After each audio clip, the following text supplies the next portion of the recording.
Bizni o'g'limiz gibridniy, ham ona suti, ham kasha bilan oziqlanadi deb aytganimdan keyin juda ham ko'p odam yozibdi, nimaga kasha beryapsiz, ona sutiga yetadigani yo'q deb. 100% gapingizga qo'shilaman. Ona sutiga yetadigani yo'q ekanligi bu fakt. Nravится нам это или нет. Bo'lgan narsani aytib beraman. Tuqqan kunim raddomdaman, bolam qo'limda, sut kam. Medsestralar aytishyapti, nima qilamiz? Kasha beramizmi deyishyapti. Yo'q, kasha bermayman. Faqat ona sutida katta qilaman deyapman. 3 kun raddomda yotgan bo'lsam, 3 kun bolamni qorni och qolgan ekan. Nimaga yig'laveryapti, nimaga bezovta bo'laveryapti deb rosa siqilib, emizaman, tagini almashtiraman, qorniga dori beraman, nima bo'layotganini tushunmayman.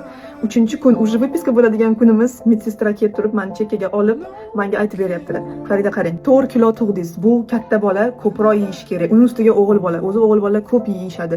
Sizni esa uning ustiga sutingiz kam dedilar. Boshqa qizlarda qanaqa sut kelayotganini ko'rsatganlaridan keyin menda sut kam ekanligini tushunib yetdim. Bitta kasha berganimdan keyin o'g'lim shunaqangi spokойный bo'lib qoldi. Shunaqangi bitta yotgan 4 soat uxlab berdi o'zi ham. Ya'ni faqat ona suti bilan katta qilaman deb, unga yaxshilik qilyapman deb o'ylab, nabarot unga yomon qilib 3 kunga o'g'limni och qoldiribman. O'shuning uchun hozir ona suti bormi, ona suti beraman. Ona suti yo'q bo'lsa kasha beraman, qorni to'ysa bo'ldi. Qanaqa kasha berayotganimga keladigan bo'lsak, birinchi mana bunaqa Frisalak Golddan boshladik. Birinchi 2 hafta bu bizga juda ham yoqayotgandek tuyulgandi, lekin keyin bo'lib уже ko'p qusishni boshladi.